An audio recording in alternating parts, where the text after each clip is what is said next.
I recently filmed this hangout with Rhys Morgan and Hayley Stevens, who are friends of mine and who are both skeptics like me. I'm uploading it again because the first time it went up on YouTube, the beginning was cut off. And what I said in my introduction was that a few months ago, the three of us founded a young atheist and a young skeptics website called the Heresy Club. Here's a link to it on my hand. And we founded that just after QED happened because we wanted there to be a website where people who are skeptical and young and vaguely of our generation could blog together. Like a mini free thought book, but for young people, because we're bullies as well. And before that happened, I had not experienced something that I think both of you had. Am I right to think that the two of you had the idea of starting a young skeptic site before we talked about this? Yeah, Hayley and I had discussed setting up a Tumblr site which we could post examples of young people being awesome on. And that was a direct response to some comments that are made online about young skeptics and dismissing young skeptics. So we had that for, but it never really came about. Well, that gets us on topic, doesn't it? Because that is what this hangout is meant to be about. Recently, there have been a lot of incidents that we and other people at THC and other skeptics who are our age in the world have encountered of that sense of dismissal and trivializing people's viewpoints because they're skeptical and they're young people. And I know, Hayley, you wrote a post, was it yesterday? You put a post on the Heresy Club. A couple of days ago. A couple of days. I'm nocturnal at the moment. I'm completely out of sync with time. But I know that is playing on a lot of our minds, and it seemed a good idea that we should try and get together, the three of us who set it up, and talk about this and possibly tackle the issue in some conclusive kind of a way, so that we don't have to keep blogging about it and feeling that we constantly have to say the things that we want to say several times. So hopefully this conversation will just become something we can link people to or refer to or quote what we said, and it will be a resource of ours because this is so kind of common, this age trolling thing. It's a difficult thing sometimes to articulate to people who haven't had that happen to them. So I thought maybe a good thing to do would just be to go through examples of what we've had said about us. And I think, Hayley, you had an encounter on Twitter the other day which involved you being told to go and speak to your parents. Am I right about that? That's right, yeah. It was, something that I'm involved with is paranormal research, which is a whole other kind of collection of communities. And quite often I get told, because I've only been doing paranormal research for about 7 years now, there are people who've done it a lot longer. And when I challenge their ideas, quite often I'll be told that I haven't been doing research long enough to kind of have a valid opinion about what they're talking about. But an instance of this happened a few days ago on Twitter. A US-based Bigfoot researcher was posting random statements as fact on his Twitter account, and I questioned one of them. He stated that a classic behaviour of Bigfoot was to throw stones at people, and then the people wouldn't see where the stones had come from, wouldn't see the Bigfoot because it was so far away. And I simply asked him, how do you know it was Bigfoot if you can't see Bigfoot? Which I thought was a reasonable question. And his response to that was that he recognised the sounds of Bigfoot. When the stones are thrown, often the Bigfoot would make a noise. He would recognise the noise as being Bigfoot, and that's how he knew. To which I asked, how do you know what Bigfoot sounds like? And he didn't come back with an answer to that. Instead, he told me that when I was older, I would probably be able to understand it more, and he told me to go and ask my parents to explain it to me. And it was a reasonable question, but he just dismissed me because he thought that I was a young girl And a little bit later on in the conversation, that kind of sprung from that discussion was him saying that previously people have asked him such questions who are a lot older than me, and they've completely just understood what he was saying. Therefore, it was my age that maybe not understand, rather than the idea that his response just didn't make any sense. It doesn't really support the idea of young people not being intelligent, that does it, as a pattern? No, not really. But it's worth pointing out you are the oldest person on the Heresy Club. You're all of 25, am I right? Yes, yeah. Yeah, so one of these days you will struggle to get down the stairs and find cats and naturally attracted to you. Oh, thanks, Alex. Yeah, you're welcome. Because we're always nice and polite at the Heresy Club. No internal trolling here. But one of the things he said was you'll get it when you're older, right? Yeah. And I think, Reese, was that something you had recently? Did you just blog about that? What do you mean, as in... I think there was a tweet that you put out, and then there was a kind of swathe of comments that got directed at you, and I think one of them was, he'll get it when he's older, or something like that. Right, probably. I mean, I tweet a lot. Go on your blog and check it. How do you not know your own blog? Do you mean his Tumblr rather than his blog? Yeah, sorry, your Tumblr. Oh, right, okay, Tumblr, yes, that's not my blog, that's a different thing. But yeah, basically I didn't do well in my AS levels, and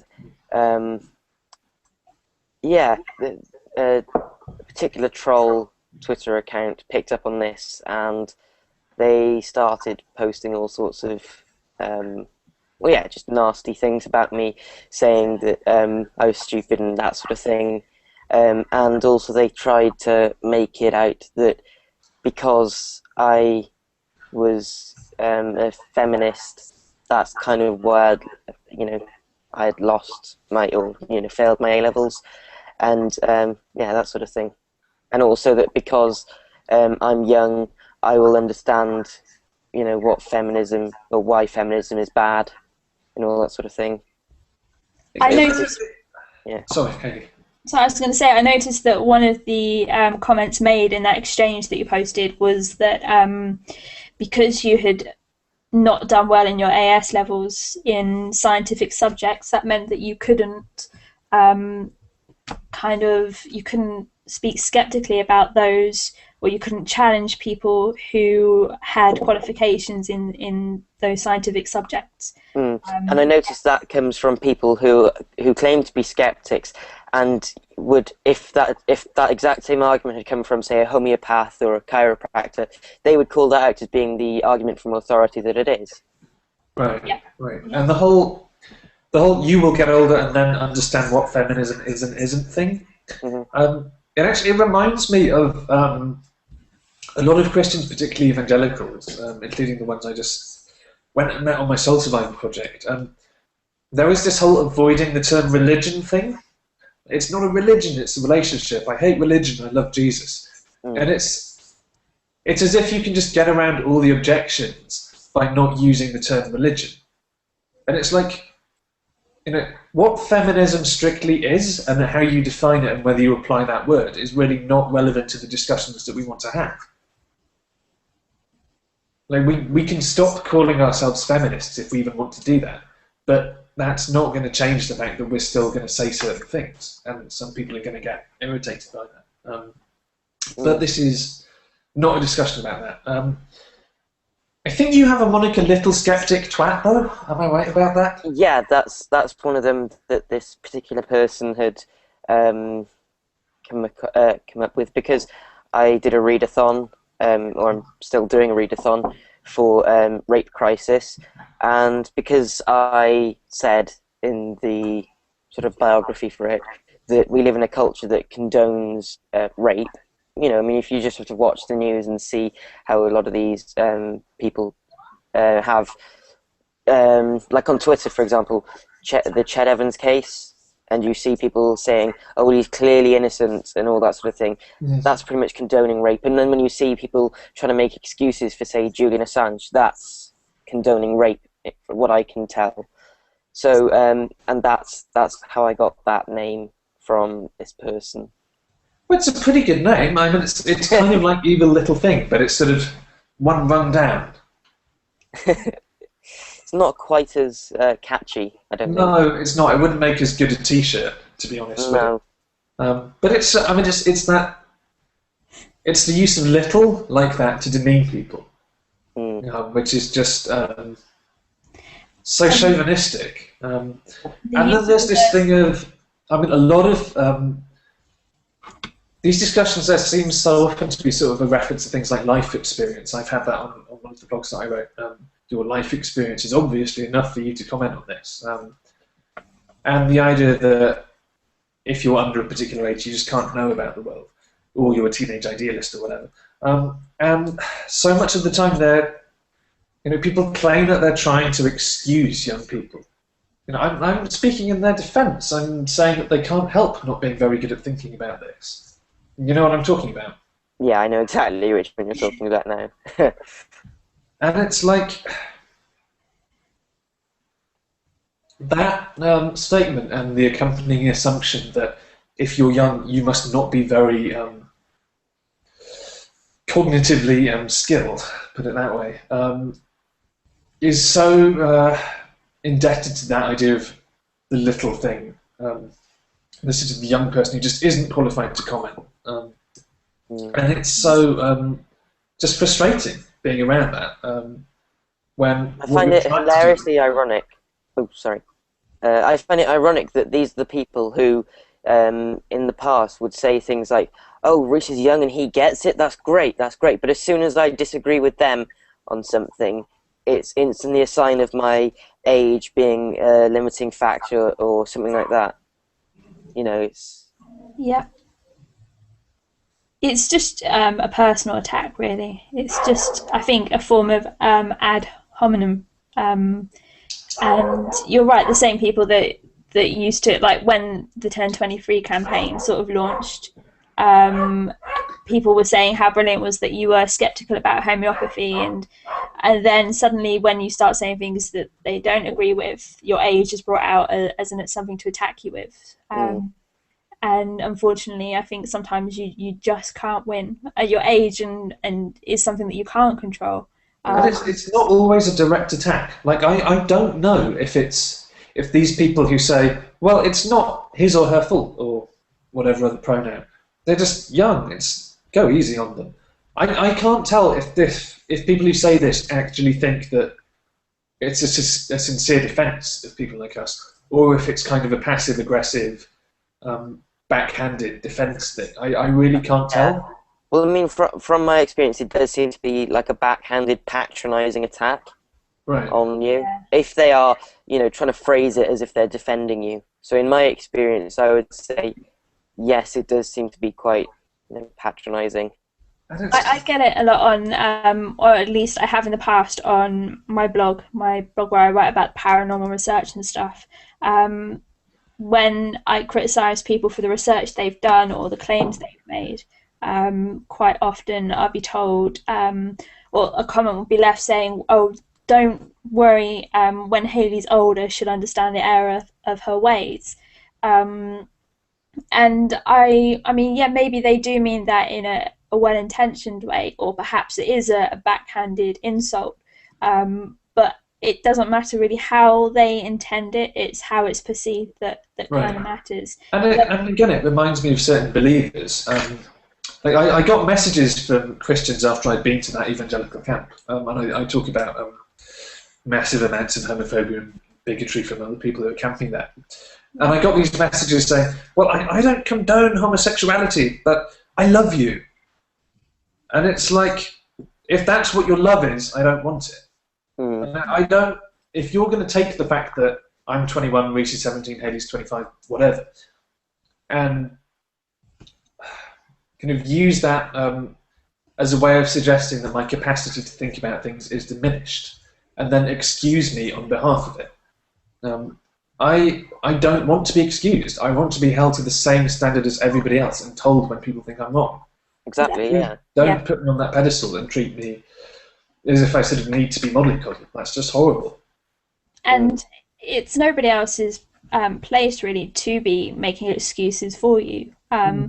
If anybody is excusing you, it should be yourself. And when when you realise you're wrong, it shouldn't be other people, not at all. But I mean, I want to kind of draw a distinction here because I saw in some of those tweets that have been going around, there's a couple of people who've been saying, well, if they want to play the game and be treated like all the other skeptics, that allows us to be terribly abusive about them and use things from their personal life to generally insult and bully and be horrible to people who write things we don't agree with. When we say that we want to be treated like all the other skeptics who are supposedly adults and capable of rational thought in ways we're supposedly not, that doesn't mean you get to be horrible to us, because you don't get to be horrible to anyone. Like, I mean, there's that whole culture of all the pictures of Rebecca Watson and all those people, and it's just like, it seems to me that by no means all of the people who make these comments about us being too young to be able to get it, they're not all the same people who devote their lives on the internet to trolling other people, but lots of them are. Let's be there's honest. a massive overlap there. I've noticed that. I mean, it's kind of, imagine like the MasterCard logo, but closer together, just with a bit on either side.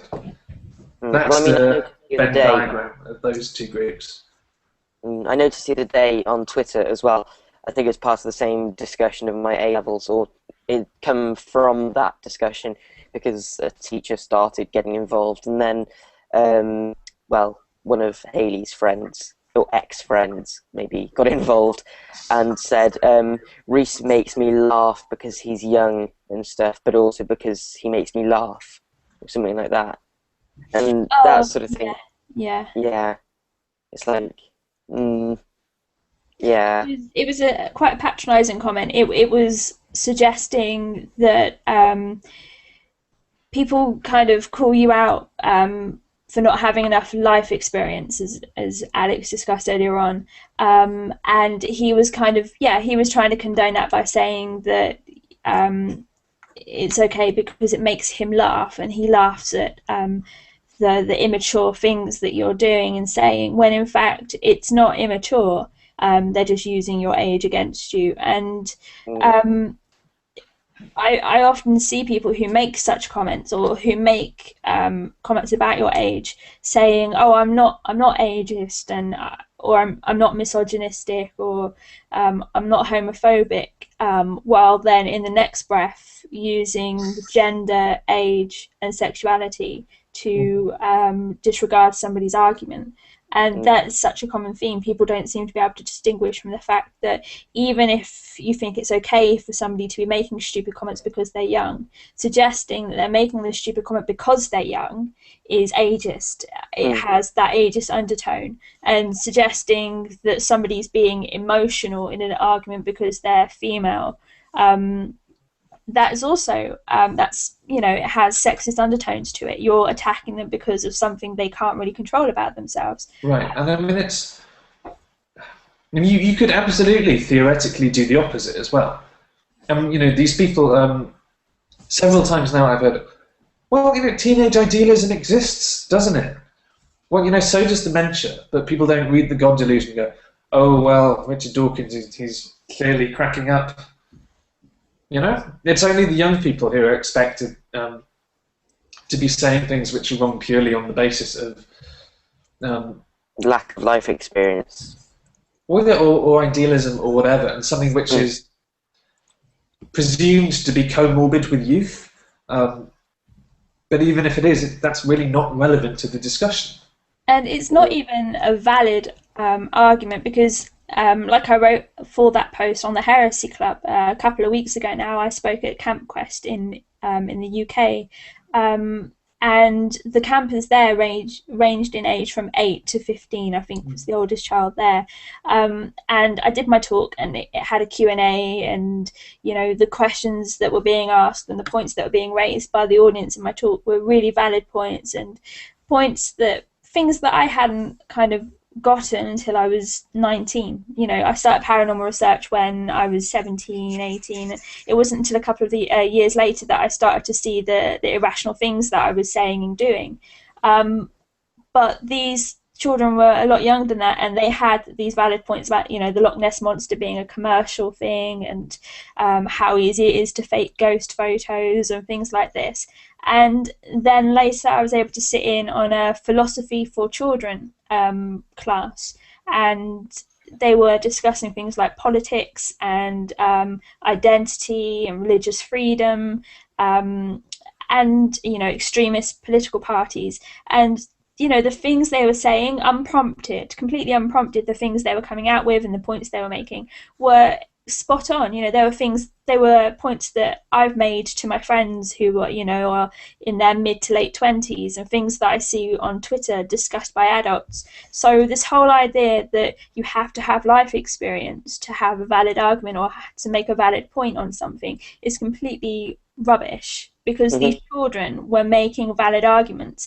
And, you know, they're still in primary school, some of them are, you know, in secondary school, but it's a bogus argument. And I find it extremely concerning that anybody claiming to be a skeptic is using an irrational argument to make their point and to attack somebody else and dismiss their point. And incidentally, I mean, while it's totally true that it's irrelevant, in the specific case of the three of us and our group at the Heresy Club, what other life experiences that we had between us, just looking around? Chronic illness, I think, in both your cases, am I right? Yeah. Or serious illness, or something similar. Self-harm at one stage, homelessness as well, mental health issues generally, unemployment, that kind of thing. I have moved to another country. Both of you have been headlines in newspapers. We are not short of life experience, really, between us. No, exactly. Our lives, while they may be short so far, I'd say they've been pretty densely packed. That was going in a slightly morbid direction. Our lives, well, they may be short. So far. What you don't realise, viewers at home, is that down here on the table there's a just a revolver between the three of us, just half loaded. Yeah, we spin it between hangouts. No, we don't. Though there is a picture going around of Reese with a gun during this Google Hangout. Right, brilliant. Well, just let that be a warning to you if you bring up our age in relevant ways. We will just send you a picture of Reese with a gun. But I mean, some of us, Sienna, for example, went to America and lived with the Amish and got called a range of racist slurs while they were there. That was the first time that the Amish had opened up their communities for a long, long time, as far as I'm aware. Not many people have that life experience. I mean, what are you looking for when you use the word life experience that you don't think that we have? Because I'm willing to bet we have it. But even young people who don't have, you know, experience of being in the newspapers and campaigning and going into communities like Sienna did with the Amish, you don't have to have experience with something to have a valid opinion. I mean, you don't have to be able to drive or use a car to get around to have a valid opinion on road tax, and you don't have to have children to have a valid opinion on free access to education, and you don't have to be able to have an abortion to have an opinion on abortion rights. I mean, I guess my point is just that, you know, people make this assumption about what we have and haven't experienced in our lives, which is completely unfounded. And it's really presumptuous to be able to speak about what somebody else's so-called life experience is or isn't, when you don't know that person. I'm speaking about myself here in the comments I've had. Like, you don't know about me. You don't know anything about my life beyond what you read in my blog. How dare you assume that I haven't done any of the things you expect I haven't done? It's horrible. Yeah, I agree. We'll all do a meditation class when this is over, I promise. Totally in non-supernatural ways. So I know that... okay, I want to bring us back for a second to that word ageist or ageism, because I know you were using that, Hayley, before, and I said to you earlier that I have some reservations about applying that word. partly just because I know that using an ism term is just going to set all the trolls off instantly. Like, I don't know, have either of you seen Christina Rand's video where she says, I'm going to use a word that's going to make loads of you unsubscribe? Patriarchy. No, it's really good. Yeah, I have seen that one. I love Christina Rand. But, no, I mean, I'm a bit, I suppose, tentative to use ageism as a word, because I think isms and things like sexism and homophobia and misogyny and racism and all of that kind of thing, it kind of suggests a sort of a generalised feeling toward that particular group, usually something negative, resentment, superiority, whatever. And it's often kind of a structural thing, so sort of racism being built into an economy, or gender norms of behaviour, that kind of thing. When I think actually a lot of the people who make these kind of comments towards us maybe don't harbour those negative feelings towards young people in general, but it's just it's kind of just an ad hominem that's convenient. You know, it's just a slightly dishonest tactic in the discussion to be thrown in, and it just sort of serves its apparent purpose for those people. And it's not like, I don't think that we should always make conclusions that that person is full of biases. It's just a dickish or a douchey thing to say in that circumstance. It's a tailored insult, basically. When they look at somebody like Reese and they see that he's a teenager, they just tailor their insults to things about him that they, you know, and they, yeah, you're probably right. They don't harbour those things towards everybody. It's like the whole argument of, I have female friends, so I can't be sexist, or, you know, I'm young myself, so I can't be sexist, ageist. But then using slurs and attacks that do have the kind of ageist connotations there and the sexist connotation, using, you know, so they may not be ageist themselves, but they're using ageist language. So they might not be sexist themselves, but they're using sexist language.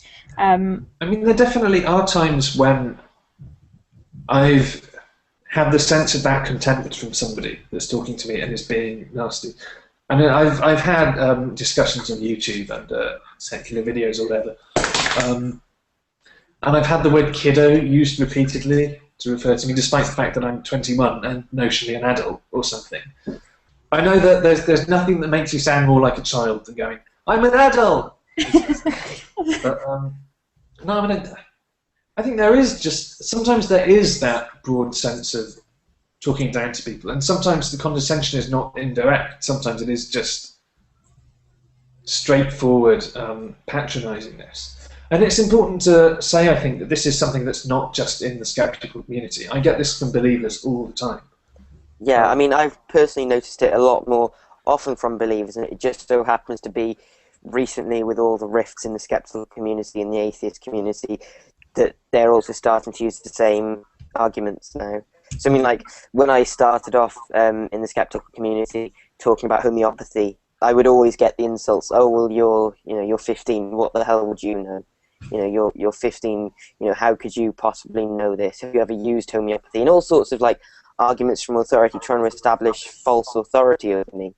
And yet nowadays, because I'm a feminist and I don't hate Rebecca Watson with a passion and all that sort of thing, the skeptics who do hate Rebecca Watson now have been using exactly the same arguments that they would stand up and say, oh, well, I'm 34, 35, and I agree with Reese in this case, so, you know, your age thing is irrelevant.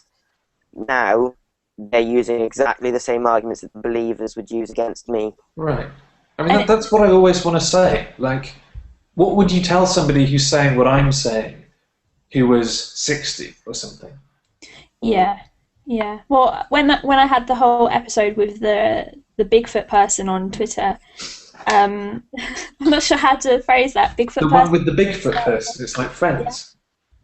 Well, you know, the points I was making were then made by people who are much older, and, you know, he still didn't respond. So I don't think he is an ageist person. I just think he used an ageist defense or an ageist attack to try and defend himself. And, you know, these people who use attacks on people because of their age, and trying to dismiss them because of their age, who are rational people who normally wouldn't use that kind of language, and that it's a demonstration that the argument they're making is weak.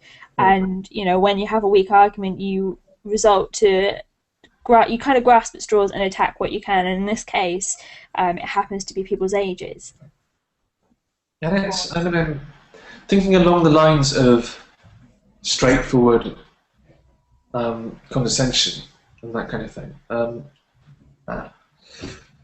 Like, I found that with believers and with particular, especially Christian evangelism, there is just that talking down to young people. Like, Mike, for example, is in Cornmarket, in the main street in the middle of Oxford with the shops.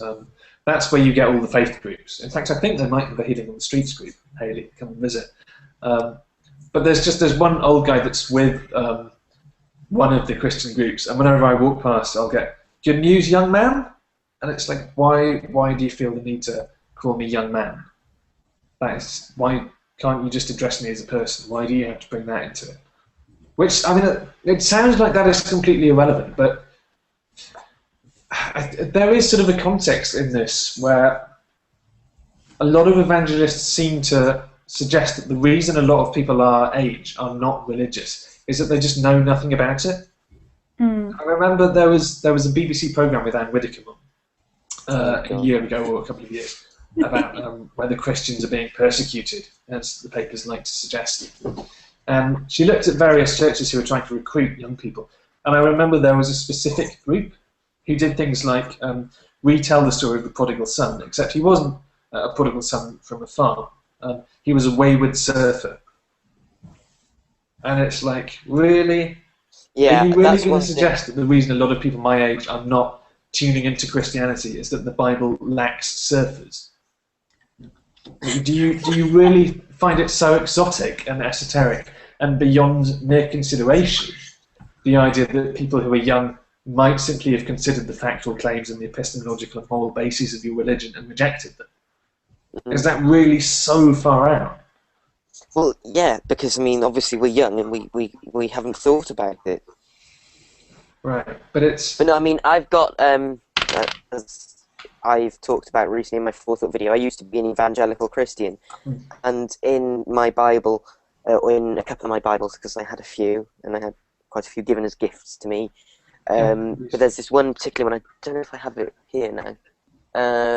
No, I can't. Oh, hang on. Yeah, I've got it. But basically, it does exactly the same thing. It retells stories, but changing it so it would be more appealing to kids, more cool, more down with the kids, and all that sort of thing. And it's like, yeah, it's just that rather patronising attitude that obviously we're not going to get the story. The reason that we don't believe in the Bible is because we don't get the story because it's using farmers instead of surfers or whatever, or video gamers or something like that. And it's again that sort of, it's similar to that traditional idea of hysteria. There's just this idea that young people are driven entirely by emotion in whatever cognitive process they go through. So you have to make something cool for young people to subscribe to the idea, in the same way that it has to be idealism and teenage angst or hyperness or whatever that compels us to think that Rebecca Watson sometimes says things that are right. And it's just. But of course, I mean, if idealism in adults is perfectly fine, Yes, well, quite, and it's again all these either believers or specifically the people in the skeptical community who tend to do this. Who are your heroes if not idealists? And who are the people who you put on a pedestal on your side, like Paula, Richard, Russell Blackford, whoever? Are these people not idealists? You're idealists as well. You just have different ideals.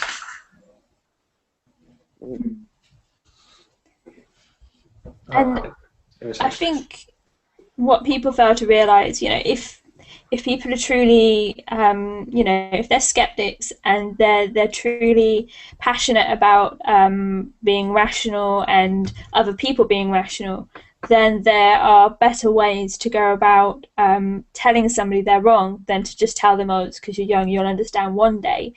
tell me how I'm wrong today. Don't wait until I'm 30 to let me know why I'm wrong. Tell me today why I'm wrong, and then I won't be wrong tomorrow or the day after. If people really cared, about you being wrong, they would tell you why you were wrong. They wouldn't just dismiss you and tell you you'll understand another day.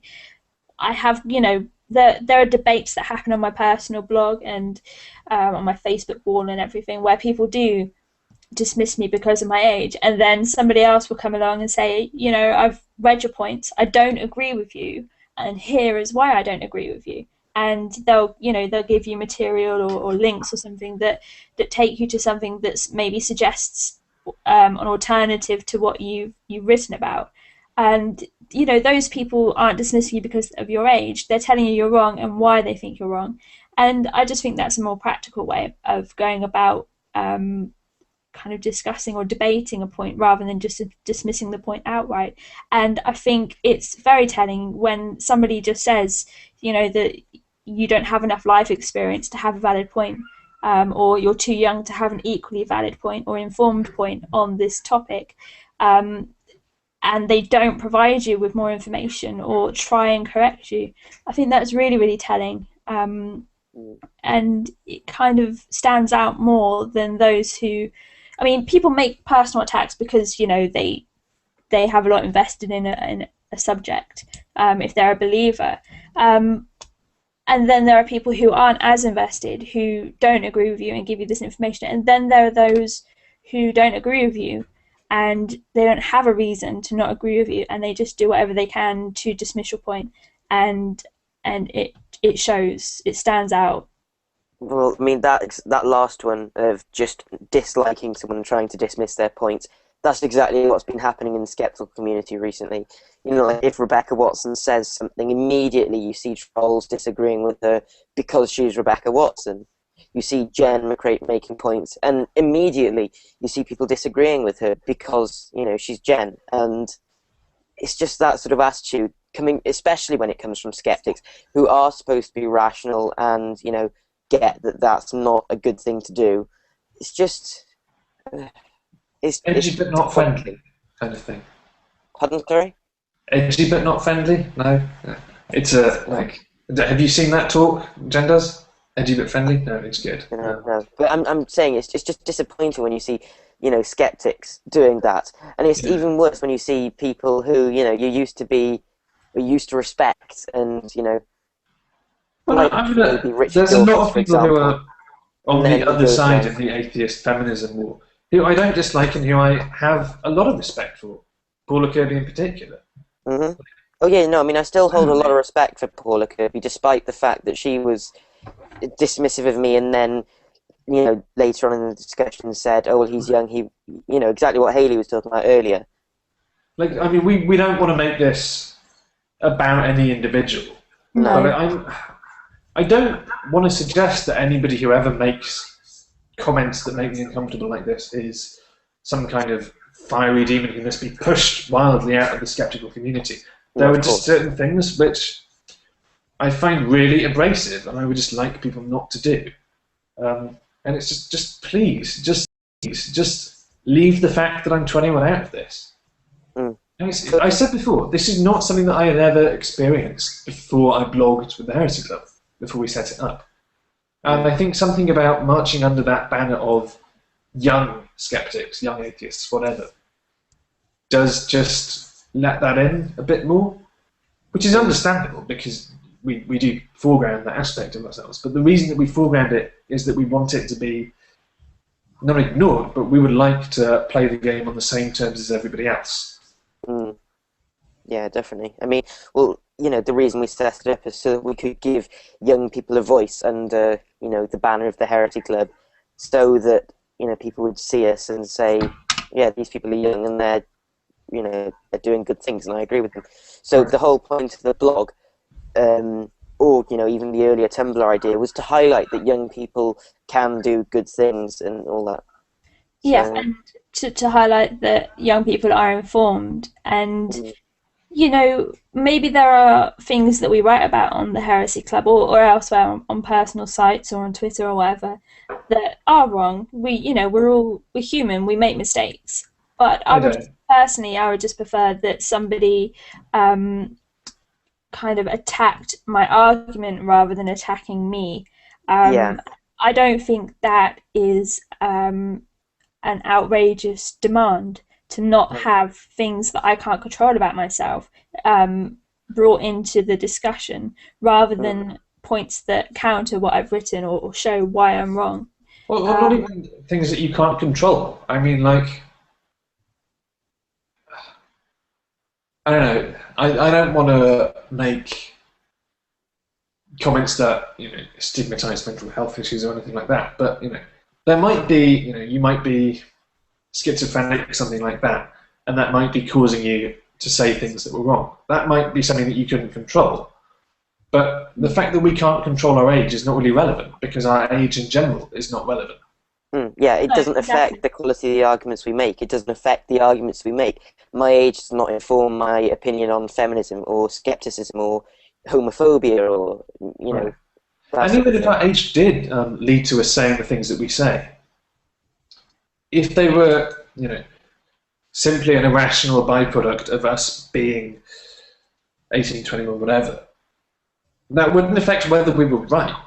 Like, the way No. to address it would still be to approach the argument that was made, Mm, irrespective of what the motivation behind that argument was. mm, Yeah. But my angst and my anxiety with this hangout is that I really don't want us to get to a point where we end and there are people who are watching going, well, what was that all about? Like, what's their problem? Like, Hayley, you were mentioning those comments on your blog that you got. Have you got some of those that you could read out now? Possibly. I could try. You could try. Look. Let me see if I can find them. And your Tumblr, Reese, are you like, yeah, I'm just can loading it up you now. read those comments out but not include the names? Because we Of don't. course, yeah. I don't want to make this about, Yes, it's individuals. not about what do we It's do about about that the person that we don't like. It's about the general principles behind this. yeah, exactly. It's about the behavior and the attitudes, not the people.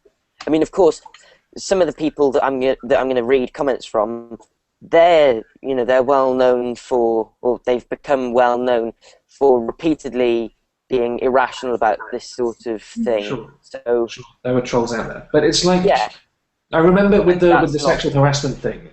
Greta put this post up where she said, if you name names and you say this was the person who was taking up skirt photos or whatever, then the conversation is going to become about what do we do with that person? Do we lock them up? And it's not about how do we address the general problem, which permeates through the situation we're in. And like, so if we just talk about Joe Bloggs said this horrible thing, what are we going to do to Joe Bloggs? That's not going to be helpful. This has to be thought about in terms of the actual issues that are at stake, not people that we don't like because they've said nasty things. Mm, I'm struggling to find any specific comments here at the moment. well, clearly you've made it up then, obviously. Yeah, I've completely made it up. Let me just. I mean, Provide evidence! Okay. No, shall I start then? Because I mean, yeah, I've yeah. got I'll them. carry on looking. Okay. So, for example, well, this is just the first image, and there are 4 tweets here. So, the initial tweet was "Don't hate women like Reese," and then a link to a Storify, and then obviously the Free Thought Bullies hashtag, which is just ridiculous. Which lame. Which lame. Pardon? Like, I Oh love yeah, that hijacking. like what Ophelia did. I think it's brilliant. But yeah, so the Storify was just a discussion of how this particular attitude towards attacking someone because of their results in AS levels is stupid. And it again, I've had a really, really rough year, what with my mental health and Crohn's and all that sort of thing. So, it's not a surprise I didn't do well. I Yeah, moved and schools and all that sort of thing. on the one hand, it's again making that assumption that you know all about the person's life and you're entitled to comment on why that unpleasant thing might have happened to them. But it's also like the fact that the person tweeted about disappointing A-level results or whatever else Mm, makes it okay for you to discuss them, But don't feel entitled to kind of bring it up in an argument and use that to upset the person. That is just a dick move. I'm sorry. And especially when it's completely irrelevant to the discussion at hand. I was talking, they've brought this into the discussion about feminism. So, like, they on their ridiculously obsessive blog, they blogged, and they just included the one tweet and said, "Oh yes, but he got an A star in feminism sucking up," or something like that. So, it's just stupid. But then the next tweet, which it's one of these really patronising, is trying to excuse what I do because I'm a child, or, legally a minor. So he says, "You shouldn't have attacked Reese Morgan for his results. He's just a kid, and stuff he talks about now he'll probably grow out of." He's just a kid. Yeah. No, I'm not just a kid, You're someone who would agree with me because of my stance on homeopathy, miracle mineral solution, Basinski. But the second I talk about something that you don't like because, you want to be able to chat at women in an elevator at 4 a.m. or whatever, that sort of thing. I mean, it's just to be explicit, and this is the too long didn't watch bit. I don't know if we could put an annotation, whatever. Here is the thing for me, like, if you want to know what we don't want you to do and what really pisses us off and which is just totally irrelevant to all the things that you want to say, the way to handle that blog post where we say, here is a good way to deal with harassment complaints, or here is a good way to improve diversity of speakers, or whatever, is not to say, evil little thing, little skeptic twat, poor little kid, you're just a kid. It's not to do that. It's not to condescend. It's not to say, oh, you just don't get it, but you will when you're older. It's not to say, go ask your parents. It's not to say, you just don't understand this because you have no life experience, and I obviously know that about you. The way to respond is to look at what we say and actually talk about that. And by the way, if you're somebody who doesn't want to do that, we will probably still play fair when we address your arguments. We'll call you out for it, but, we'll play fair when we do call you out. Right, exactly. Yeah. I do have an example, if you want me to read it out. I don't know if... Yeah, go ahead.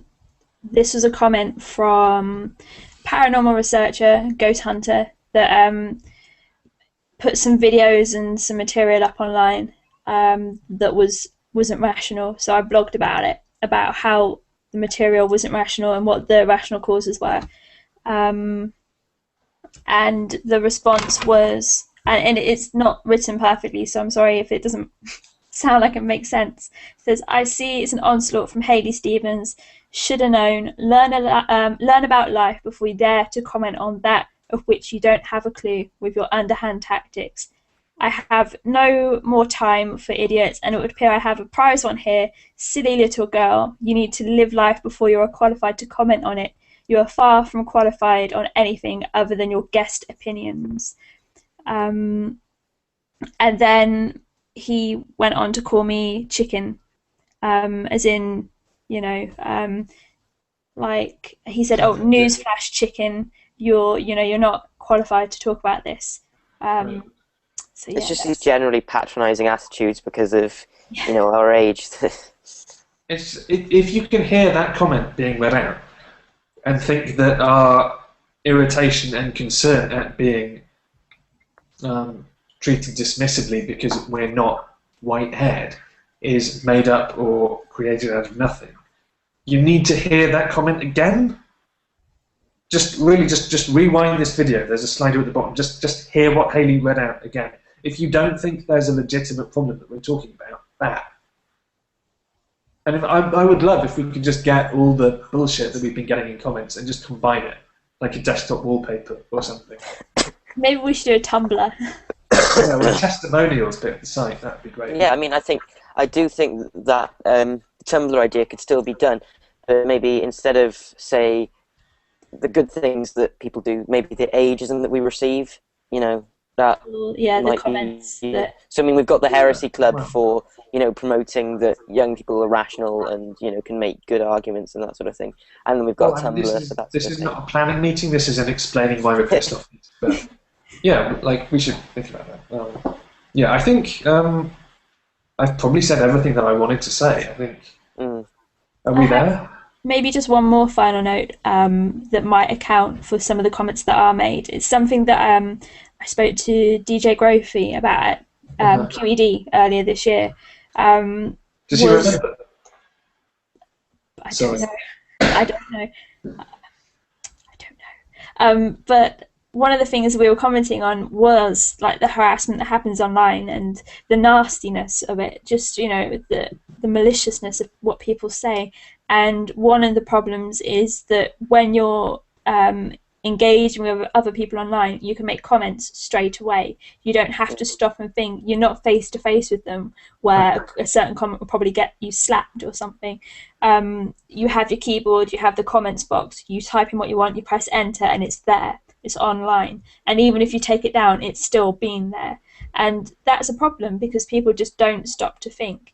And I honestly think that a lot of the time when people are making dismissive comments, when people are telling people that they'll know better when they're older, or to go and ask their parents about something, or to grow up, or if they're calling somebody a little girl or a little boy or a little twat or an evil little thing, they don't realise how bad it sounds, and they don't stop to think about how bad it's going to sound and how dismissive it is and how irrational they're being, because it's so easy just to type it and press enter. And I honestly think that if a lot of people just paused and thought about what they're writing, then there probably wouldn't be as many dismissive comments made as there are. Right. I mean, I think that could account for a couple of people, maybe, the ones who make the rash ageist comments, rash sexist comments, like the ones who just tailor insults to us. But then there are some people who do and will carry on using these, after months and months of being told, well, my age isn't relevant, my gender is not relevant to the argument that I make. Yeah. And I mean, like the trolls I mentioned earlier on that Twitter comment thread, because that went on for ages longer. Again, they were just all sorts of all sorts of comments. But they're the sorts of people who, even though they may have stopped to think about it or had time to think about it at least, they still carry on. So there are some genuinely nasty people out there. That's the problem, I suppose. Definitely, yeah. And that's where you hit block, I guess. Yeah. I guess the flip side of that issue about people being more ready to be dismissive on the internet is that this does happen in the real world as well, and the real world doesn't have block. Yeah. Like you just... I mean, that's the main problem with the harassment thing, is that, while, say, Hayley can click block, or, Rebecca Watson can click block when she starts receiving, rape threats in real life, when you see people like Harriet Hall wearing a T-shirt that says, "I'm not a skeptic and I feel safe and welcome at TAM," and, you get Amy Davis Roth crying because of that, or, in part because of that, maybe, and then you still carry on doing these things. That's just... It kind of reminds me that the whole not being able to block people in real life reminds me of the first, I suppose, in real life instance of that I had. It was the first time I ever did a public talk, which was way back in 2009, August 2009, so 3 years ago. It was the first public talk I'd ever done. At the time, I was just a blogger and a small-time podcaster, so nobody of significance. And I did a talk on stage. Excuse me. Just a blogger here. Just a blog. Oh, sorry, you know what I mean.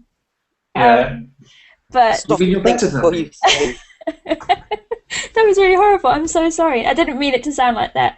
And I was talking about skepticism and how it can be applied to paranormal research. And after my talk, somebody who was in the audience, who was a spiritualist, cornered me in the venue outside of the hall, and really got in my face and was saying that spirits were all around us and that one day I'd grow up and understand, and as I neared my death, I would become more aware of the facts. And yes, that when that happens in real life, you don't have a way of kind of blocking that out. You just have to deal with it. Another instance of that, I would say, is QED, when one of the trolls we were talking about earlier, they came up to you, didn't they? And they approached you to well, to say sorry because of their harassment campaign against you online. Because, I mean, this person had been particularly nasty against you for months and months now. And then they went back online and they slagged you off, didn't they? What happened there was there was a history of nasty comments being made online, and then they approached me in real life at QED out of the blue, approached me to apologise, which was decent. And then at the time I was a little bit cagey, a little bit kind of standoffish because I didn't know what was going to be said. I've never really had to deal with that before. So I didn't, sit down and have a long conversation with them. I accepted the apology and then carried on, with the conversation that I was having with the other people. I said, thank you for apologising, it's not a problem. And then as soon as QED was over and I got back online, kind of the comments were made that I was either socially inept or just arrogant, when really it was just a case of when you're face to face with somebody who's been abusive online, you just don't know how to react. It could be a bit intimidating, even if it's not intended to be that way. Right. And I think it's another level of taking a low view of young people as well, or taking a low view of anybody that you've trolled actually.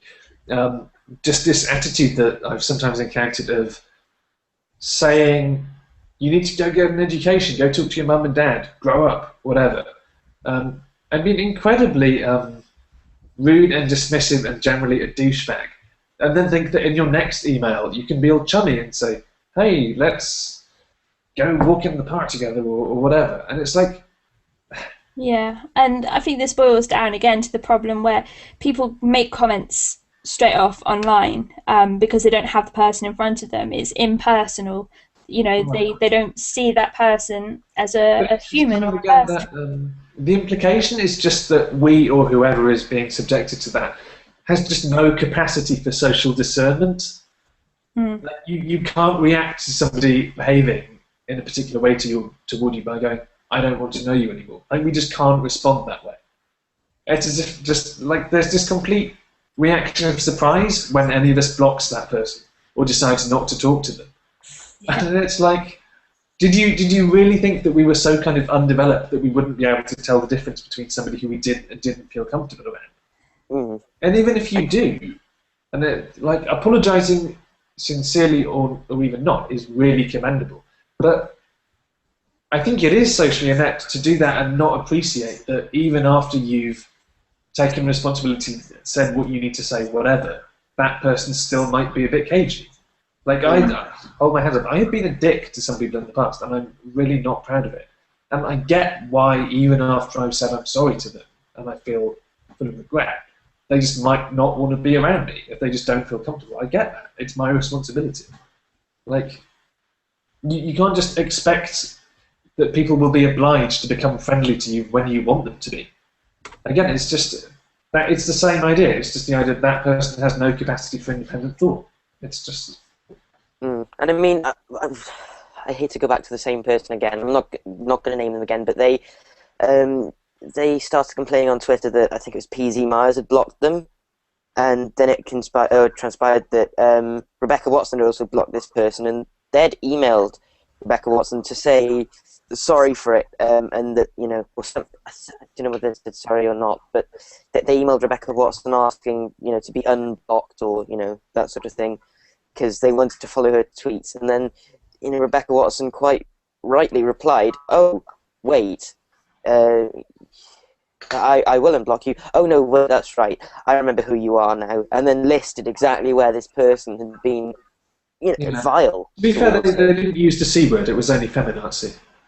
Yeah, and I think meaningless little term of affection. I think the point that can be taken from that is, again, that when you make dismissive and nasty comments and abusive comments online, you don't see somebody as a person, unfortunately, and people tend to be shocked that it upsets people and that people want to block that out. And I think, again, it comes down to the whole instantaneous way of communicating online that makes it so easy to dehumanize somebody, so that when you do make these comments, you don't take into account just the kind of effect it's going to have on them. And on the subject of blocking putting people on moderation, banishing us, whatever. I want to be explicit. I'm totally pro you blocking me if you don't want to hear what I'm saying. If you don't like me, if you're not interested in what I'm saying, if it annoys you or offends me, feel free to just block me. It's fine. I don't have a problem with that. That doesn't make me feel victimized. It's your space. It's your user account on whatever site or whatever. If you don't want to listen to me, your prerogative. Like, that's totally not bullying. Actually, I think it verges on bullying, behaving as if everybody else just has an obligation to know you and listen to what you say. You know, there's just the idea that you can just walk into somebody else's territory and you're entitled to do that is completely inconsiderate. So, like, the fact that people can block each other is great. I have no problem being blocked, and I expect to be able to do that to other people. It's probably healthy to block people if they wind you up so much. Right. Yeah, exactly. Block them, and it won't antagonise you. I kind of like Tweetbot on Mac because a lot of Twitter applications, when you block someone in their in the mentions feed, sometimes the comments won't go away. But no, on Tweetbot, you just see them popping away one at a time, and it's brilliant. It's just it's great seeing all of these horrible comments just going pop, and then all of a sudden they're all gone, and it's, you know, that person is completely wiped. They're completely out of your life. You don't have to worry about them anymore. Right. But also another thing about the blocking thing, I want to say, that's not restricting your right to freedom of speech. That's just taking you out of my territory, so I don't have to deal with the harassment and aggressiveness you're throwing my way. Yeah. It's this. That's what it is. It's not gagging somebody, it's that. It's just, I don't want to hear you. Yeah.